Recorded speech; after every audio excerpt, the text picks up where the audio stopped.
নির্বাচন করতে পারবে আওয়ামী লীগ, ইসির সিদ্ধান্ত চূড়ান্ত।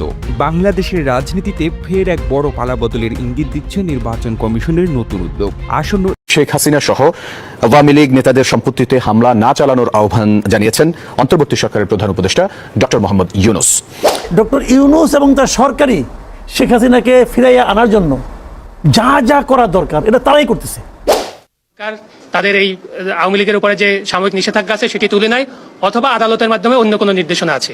আমার দাদা পাইছে আওয়ামী লীগ ওয়া, আমার বাপে পাইছে ওই আওয়ামী লীগ, আমি ওয়া পাইছি আওয়ামী লীগ, তা আমি ওই আওয়ামী লীগ পাইছি। আওয়ামী লীগের পাশে 2 নম্বর হলো বিএনপি। দর্শক, ভিডিওর প্রথম অংশ দেখে অনুমান করতে পেরেছেন আজকের ভিডিওটি খুবই গুরুত্বপূর্ণ হতে যাচ্ছে। ভিডিওর প্রথমে যে শিরোনামগুলো আপনারা দেখেছেন তারই বিস্তারিত দেখানো হবে আজকের ভিডিওতে, তাই আজকের ভিডিওটি খুবই গুরুত্বপূর্ণ হতে যাচ্ছে। বিস্তারিত দেখে আসবো তার আগে ছোট করে একটি অনুরোধ, আপনারা যদি এ ধরনের আপডেট নিউজগুলো সবার আগে পেতে চান অবশ্যই চ্যানেলটি সাবস্ক্রাইব করে বেল আইকনটি অল করে দিবেন।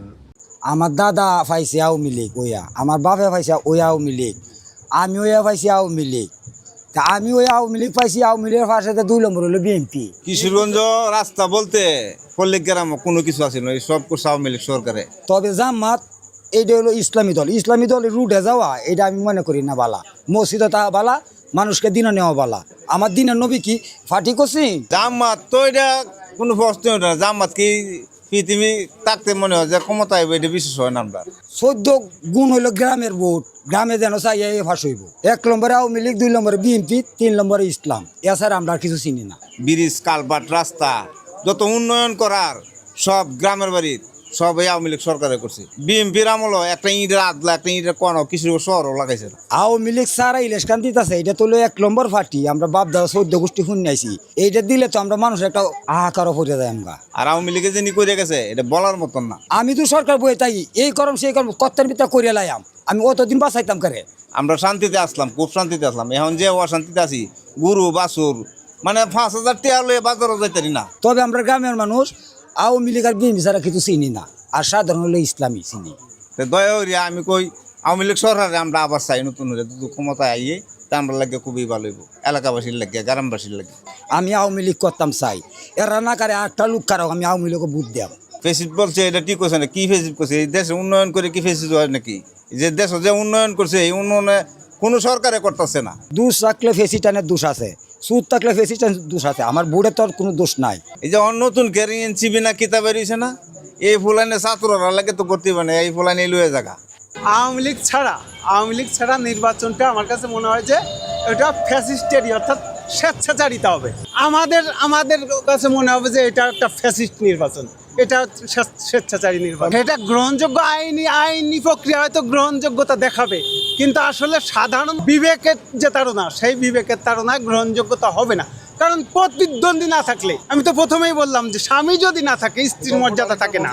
মানে এটা মিথ্যা কথা না। আমাদের মানে প্রতিবেশী গ্রামে একটা ক্লাসে 2জন ছাত্র একজন ফেল করছে স্বভাবত কারণেই ওই ফেল হলার বাবা গার্জিয়ান যে মাস্টারকে করছে, বাইফোর্স করতেছে। জান আমি আপনার কেমন স্কুল, আপনার স্কুলে আমার ছেলে দিলাম লেখাপড়া করে মানুষ হবে, আমার ছেলে গেল ফেল, তাহলে আপনি কি ছাত্র পড়ান, কি স্কুল পরিচালনা করেন? এখন ওই মাস্টার ওই অভিভাবককে বলতেছে আপনি ফেলের দিকটা খালি চিন্তা করলেন, আপনার ছেলে যে সেকেন্ড হয়েছে সে বিষয়টা আপনি দেখবেন না। কিরকম সেকেন্ড হলো? কাজে ফেল গেলেও ছাত্র তো দুজন গেলেও তো সেকেন্ড তো হয়েছে।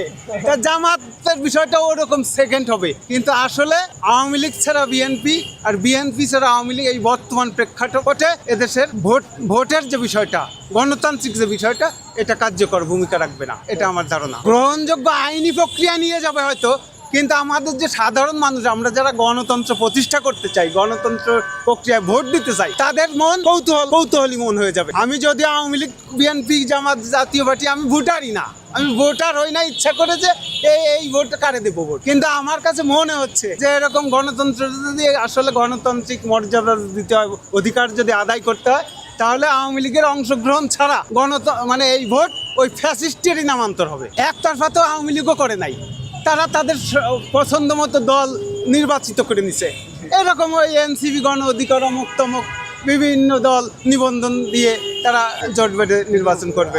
আপাতত নাই, হয়তো হবে ভবিষ্যতে। এরকম দল যদি না থাকে, আওয়ামী লীগ না থাকে, বিএনপি না থাকে, তাহলে এদেশের মানুষ কি দল করবে না? অদূর ভবিষ্যতে তো মানে হবে, কিন্তু আপাত দৃষ্টিতে আওয়ামী লীগ আর বিএনপির যে মানে গণসমর্থন শতকরা ওই আওয়ামী লীগের এখন এই যে ফ্যাসিস্ট হওয়ার পরেও সেদিনকে পেপারে দেখলাম ওর 18% ভোটের মালিক এখন আছে, বিএনপি 40%, জামাত 36%, ওই যে সেই সেকেন্ড হিসাব। আওয়ামী লীগ ছাড়া নির্বাচনটা আমার কাছে মনে হয় যে এটা ফ্যাসিস্টেরই, অর্থাৎ স্বেচ্ছাচারিতা হবে। দেখতে পেলেন বিস্তারিত। এই সম্পর্কে আপনাদের মন্তব্য কমেন্টে লিখে পাঠাবেন। ভিডিও ভালো লাগলে চ্যানেলটি সাবস্ক্রাইব করতে ভুলবেন না। এবারের মতো এখানেই বিদায় নিচ্ছি, শীঘ্রই দেখা হবে নতুন কোনো ভিডিও নিয়ে। ততক্ষণ সকলে ভালো থাকুন, সুস্থ থাকুন।